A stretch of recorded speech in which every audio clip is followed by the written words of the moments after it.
Esports are exciting. There's a reason League of Legends 2014 World Finals peaked at 11.2 million concurrent viewers. The hearts of fans soar when their teams take victories and crash when inevitable defeats occur. These emotional highs and lows are directed by the presentation of the shoutcasters, whose voices drive the mood of live competition. Audiences erupt in response to the play-by-play's hype, whether it's in support of their team's massive play or in complete disbelief of an untimely misplay. However, I've very often noticed the lack of this fire in both amateur and professional shoutcasters. I'm not saying that everybody has to be a shouting mess, but it's really off-putting when someone, as knowledgeable as they may be, sounds about as enthused as a mortician. The fact of the matter is, like smiles, yawns, and the swine flu, enthusiasm is infectious.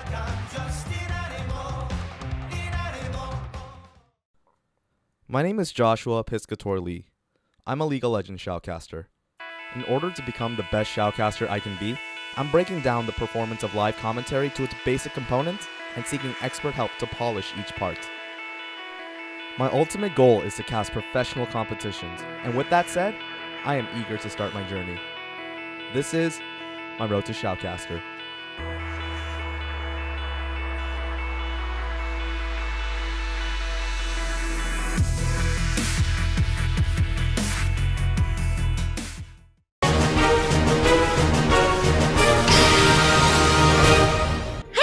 Welcome back to the Dex, where we cover a different Pokemon each week. I'm Kelly. And I'm Scuba Diver Alex. This week, we're covering the king himself. My friends Kelly and Alex currently produce Pokemon-themed content as The Dex on YouTube. How? While my knowledge and interest in Pokemon largely ended with the Gold-Silver era, I can't help the fact that my eyes and ears are glued to the screen when they're talking. I have pretty much zero idea about what they're talking about, but considering how high energy the productions are, I can't help but be absolutely entranced. Oh, what the? With that said, I was ever so excited to tap into their minds and find out just how they exude that infectious energy.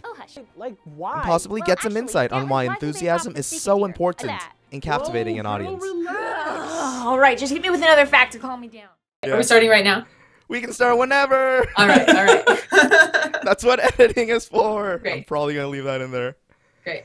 Anyway, guys, like we talked about in the intro, or like I mentioned in the intro, this episode is all about energy. Kelly and Alex, super energetic people. You can see it especially on the content that they produce on their YouTube. So, Kelly, Alex. Hey, what's up? Yeah.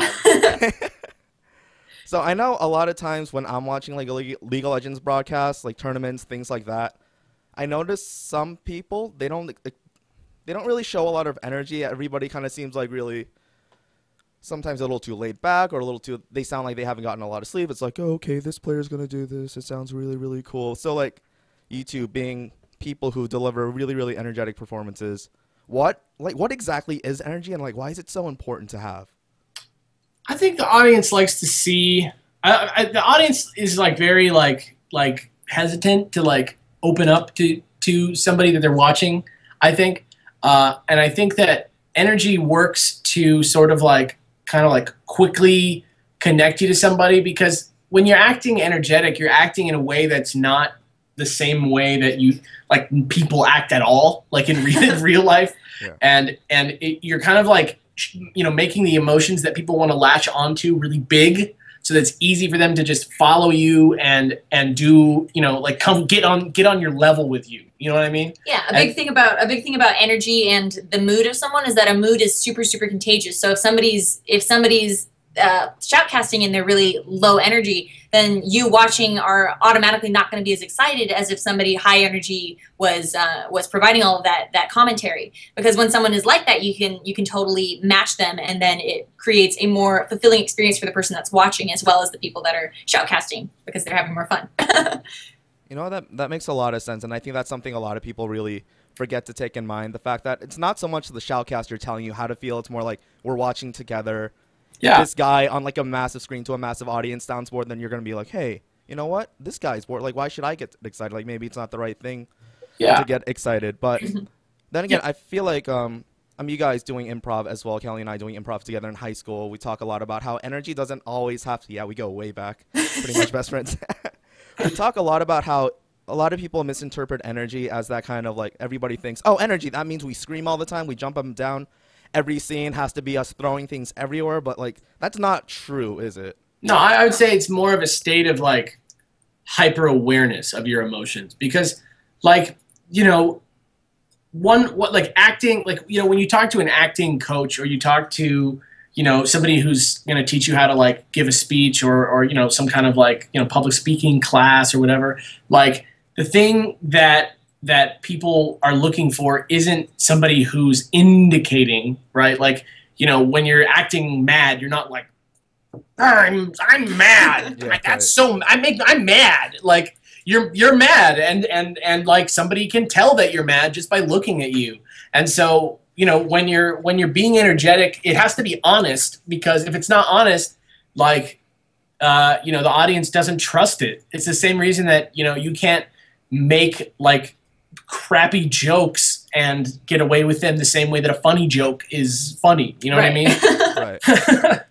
You're kind of like a roadmap to whoever is going to be watching with you. And I think probably the most important thing is that, especially if you're appealing to an audience who like has a lot of people that, you know what is going on in the game, but at the same time, if there are people that don't know what's going on in the game, the caster is more like a roadmap, like, oh, this is a cool thing that is happening. And the best way that you can convey that is with your energy.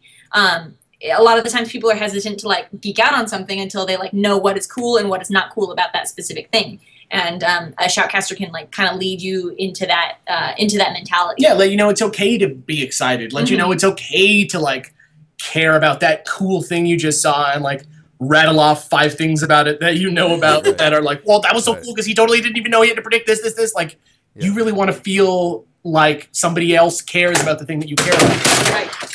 Oh, somebody just fell off our wall. I got too excited. It's all right. That was a surprise. It's live.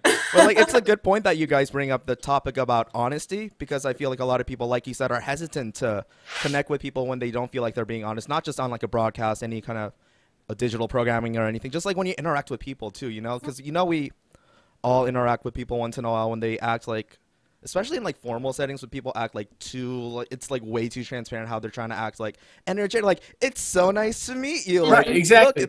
Yeah, so it's yeah, like that's a big like difference between fake and real energy. You can tell. So how do you guys find that balance between like, because I think the cool thing about the decks, like I said in the intro, that I don't really know much about Pokemon, but whenever you guys pop up in my sub box, I'm like, all right, that's so cool. I have no idea what they said, but it's like right. I get excited along with you, and it doesn't seem like artificial at all, or it doesn't seem forced, is what I'm trying to say. Well, I think part of it just comes from the fact that we legitimately are like rather excited about like, like I don't know, like, you know, we write the scripts that we do. We do the research. We get excited about like everything that Kelly does research wise that I'll turn into a script, you know, is something that she like a trail that she follows and finds that she's actually passionate about. And I think that like in a bigger sense, it just comes down to like, you know, learning how to live in the moment. You know, like a lot of that goes back to, like you were saying earlier, our improv training, of just like realizing that it's based on like, you know, connecting with somebody who's in the room there with you, or learning how to talk to that presence, even if that presence isn't really there. Does that make sense? Right. No, totally. Yeah. It also helps so much to have somebody else doing that with you, and like being there to help you. I mean, it's hard for one person to like maintain energy the entire time they're talking about something. But if you have somebody else to kind of bounce off of, the dynamic is really important. Yeah, too. I think color commentators are there just as much for the benefit of the people watching as the person who's you know, they're there for each other to keep each other going and you know, making that commentary seem like a conversation and like a real you know, sort of dialogue, rather than like, you know, reading a script or selling a car on a radio ad or something. Right. No, it's a cool point, because I was gonna ask too, like, how do you make sure you find a balance with your co-caster? Sometimes you cast with just one person, sometimes you cast with a couple of others.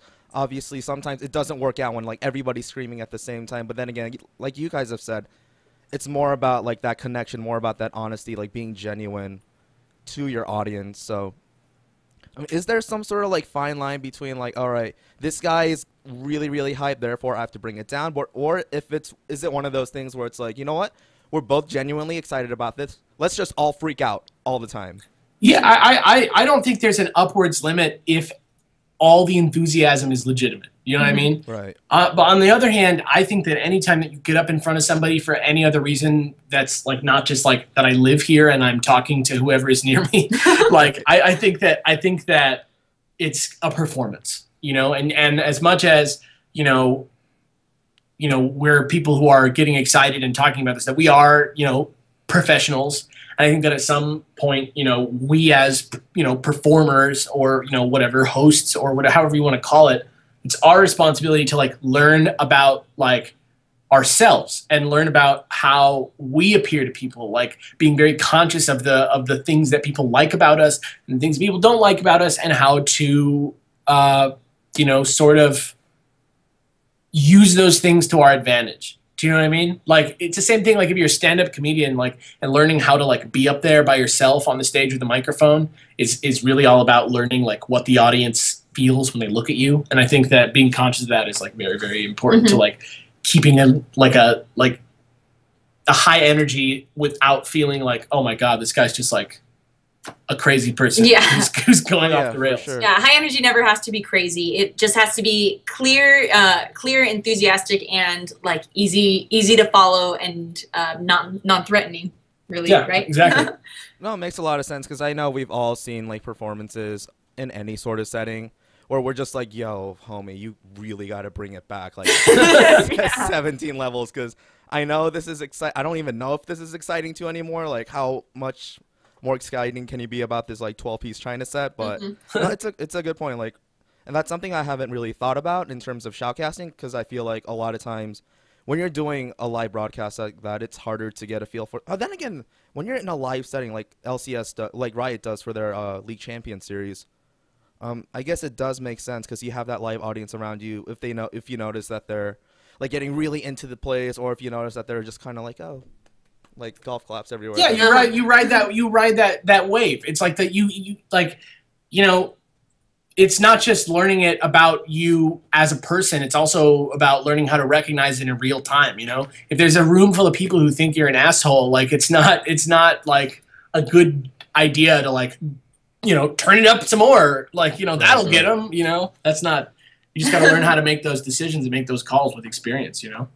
You know, it's funny because in I forgot what region it was in, but there was a massive tournament in one of the foreign regions for League of Legends where they had like 30-minute, an hour delay, and everybody in the audience was getting impatient. And then the host came out and said, "You guys need to step it up because everybody's being a shitty audience right now." And That's how to lose your audience. So I shouldn't call people shitty for being low energy. Yeah, That's what you're saying. Yeah, well, I mean, you could like if you're like in the zone where you're like, you know what? These guys are going to eat it up if I say they're all shitty right now because I'm the guy who they want to get insulted by. Then great. But like if that's not the like rare situation that it is, like what are you doing? Like, you know? No. That was definitely the reaction that the guy got. It was really. Once you lose an audience, it's really hard to get it back. Yeah. So it's always better to play positive. They hold grudges, man. They'll get you. Well, that's a good point. Like, especially like starting off, because a lot of times in League of Legends, like the start of the game isn't really that exciting. So, like you said, that first impression very, very important. Everybody has to stay excited, like all throughout the thing. But then again, a lot of times we'll work with people that we're not really familiar with. We don't really have chemistry with. I know I've had this problem a lot of times. Whether it's through it's like whether it's in any field of work, like whether it's like I work in a school setting doing League of Legends shoutcasting, or like you guys doing improv, like when we have like partners who aren't really into it, who are like really, really low energy, how do you like bring them into it, or how do you make sure that the show is the best that it could be? That's like the toughest. That's like, you know, group therapy type stuff. That's like the toughest stuff that there is. Like, you know, I think it just goes back to the same thing. It's like, what does the audience think about this? Is the audience aware? Like, is the audience aware why they're bummed out? Because if so, like, you know, maybe it's time to just throw them under the bus and start, like, making fun. Like, look at Conan O'Brien, right?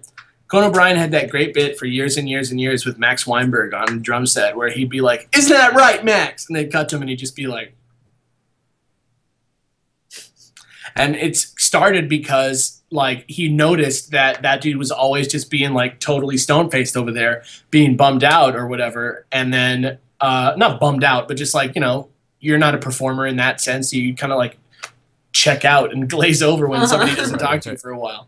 And so, you know, after a while he noticed it, and then he started making it a thing, and the audience loves it now, you know? So it's just this sort of dialogue that you have to keep running. You have to really just be aware of your surroundings, be aware of like the fact that it's really people who are watching you, human beings just like yourself. It's not like some sort of mystical otherness that doesn't have a name. It's like really people.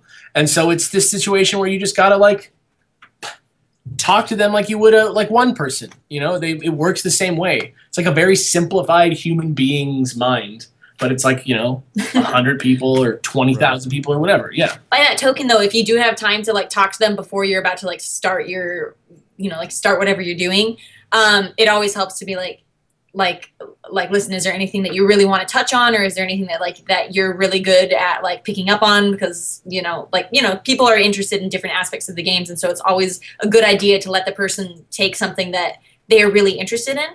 And I think that, like, you know, if the cast starts and one of them is obviously very low energy and one of them obviously is very high energy, kind of naturally the people will kind of find a balance in between those two areas. So because it feels really weird to be talking to somebody who's not matching your energy, and so like we as humans don't want to do that anyway. Right. And so even you just like leading by example can cause the other person to hike up their energy as well. That's a good point. Like, in addition to Alex saying how important it is to listen to your audience, like listening to your partner as well. I mean, that's the golden rule in improv, right? Make each other look good, focus on your partner. Yeah, everybody has to look good. Yeah, definitely, because then, like, it's the worst when you get into situations. Like, we've had situations, everybody's seen it, when two casters, like, sometimes they completely ignore each other, repeat each other repeatedly, but sometimes we have those nightmarish things when on amateur broadcasts, people actually start arguing. Right. Exactly. And that's something you never ever want to do. It's just not it's like not a pro thing. And it's so not fun to watch people argue. the only sort of like touchstone that we actually have, and like unless we watch a lot of professional casting, LCS, whatever, or even just like, you know, ESPN when they're sitting there on their little table courtside, like doing whatever they're doing, like the only thing that the audience has, it's the same thing that you have, right? Like, where do you think, where did you learn how to behave like a caster? Obviously, it's because you watched casters that were doing it professionally. And so you got to be aware that, like, you know, even if you don't have training and the audience doesn't have like the knowledge of, like, you know, there's no book on, I'm sure there's not like a school of this. Maybe in like a broadcast journalism school, there's some sort of on-camera thing for like newscasting, or maybe sportscasting or radio, but like something like this, something like internet-based new media, it's like a very new thing. And so, you know, there's differences and there's all this stuff, but it's really the only way that it exists right now. The only way we know what's good and what's bad is by what we've all together, like the community, agreed on. And so, you know, not being professional is like, I don't know, it's pretty hard to do if you're really trying and being aware and like trying to do good and trying to be aware of what's going on around you. Oh, yeah, for sure. And it is really, it's really cool how, like you said, everybody had to learn from each other in this, because like you said, there aren't a lot of resources out there regarding specifically esports shoutcasting. Because you watch something like CSGO, it's completely different. You watch something like StarCraft, Pokemon's competitive scene, probably just completely different in their own regard. It's the difference between golf and football. Like, you know, like put a football announcer in a golf game, everybody would be like, I would watch that. I would watch that. I'm not a big sports fan. Like, obviously, I play a lot of League of Legends, but like, it's one of those things where I feel like it'd be so funny to watch a football guy just go absolutely nuts. But like you said, it's one of those things, like, it's going to be so out of place, and you got to think about your audience first. Like, that's the thing. Like, we sometimes fall into the trap of like going into a situation with like something already planned or prepared instead of like wanting to react, especially when it's not like scripted. But you also shouldn't have to think about it too hard. Like, if you are somebody, like, you know, if you're somebody who's trying to be a shoutcaster, for example, you know what I mean? The thing to do is not just to like imagine what it would be like and then try it one day. It's like, watch a lot of it, like, try and learn what it's all about, try and learn what makes a good one and what makes a bad one, which you're going to do anyway as a fan of League of Legends, right? Like, if you're watching a game, you're going to be like, I like this guy. He's always so like knowledgeable, and he doesn't like scream into the microphone, and he's like respectful of the other host, and he doesn't like, make fun of the players and make them look like idiots or whatever. Like, you just kind of start making a little checklist of your own. Like, you know, what makes a good caster? What makes a good host? And that's the stuff that you got to just throw right back into it. And if that's not how you're thinking, like, that's how you need to start thinking. Because it's not like a thing where it's like, if you do it, you're going to be successful. It's still hard work. And, like, you know, that's one of the things I'm learning is being, like, an internet personality is, like, that people love to, like, judge you for stuff. And yeah, well, I mean, it's just, I mean, like, they judge you, they love to judge you for things that they have no business judging you for at all, right? And so it's like the sound of your voice, like what you're wearing on a it's just like, it's just like that person using that set of rules to, like, do their thing. It's not that, it's like they don't have to do any work to be able to talk from a position of authority on the subject. You know what I mean? Right. Because they're not hosts. You know what I mean? Exactly. And so, you know, be a host. Try and be respectful of the hosts that have come before you. Try and be respectful of how people host. Try and be respectful of the community. And, you know, energy kind of, like, almost comes into it as a situation of, like, okay, I am doing a good job. Like, we're doing this. This is happening. You know, everybody gets psyched up. It's interesting because I came into this and the questions I sent you were all about just, like, I guess the more superficial aspects of energy, like how to get yourself excited, how to, like, smile more on stream, things like that. But it's really cool the way this series is progressing. This is the first one we're filming, by the way. We have a bunch more lined up, but it's cool how this is organically developing in a way where I went into this just hoping to learn basically, like, how do you guys stay so energetic? Like, you guys film for long hours. How do you guys keep it up? But then again, the ideas that you guys have brought forward, things especially about, like, learning to connect with your audience, responding to them correctly, paying attention, probably the biggest thing, whether it's to your audience, the people before you, the actual scene that you're in. Just it's like really, it's like actually, like, kind of challenging to do that. Like, even when you're, like, the only person up there that somebody's listening to and looking at, like, you just kind of, like, you know, you just kind of go away. That's why I was so scared of doing Let's Plays at first, because I was so afraid that I wouldn't be able to play a video game and talk about it at the same time. Yeah, even though that's, like, literally the job. You just kind of, like... But yeah, you just kind of disappear and then, like, you kind of check out, and you can't afford to do that when you're doing it. Yeah, it's like you said, it's like a performance. Yeah. Yeah, definitely. Well, guys, that was a lot of really, really cool stuff. I think it's going to help me a lot, especially when it comes to because especially when it comes to doing more tournaments, doing more broadcast, things like that, things are going to be different, whether I do shoutcast for educational communities for my school or, like, actual bigger tournaments. Like, that's something to definitely keep in mind, to stay open and really pay attention to where I am. Absolutely, what I'm representing. Yeah, for sure. But, guys, thanks so much for coming on and talking to me about this. I was, like, really, really excited to talk to you, and I got a lot of great information out of it. No problem. Do you guys have any final goodbyes, plugs, anything? Check out the text. Yeah, if you like Pokemon, and even if you don't, go ahead and check out our show. But otherwise, yeah, that's it.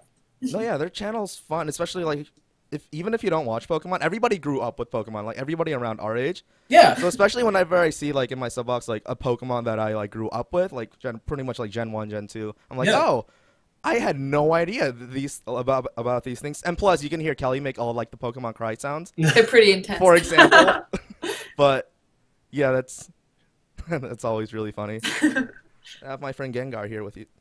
Yay! I made that. She made that. I made that. All right, guys, thanks so much. This was the energy episode of Road to Shoutcaster. Thank you so much for tuning in. Stay tuned for more. Later, guys. Later. Bye!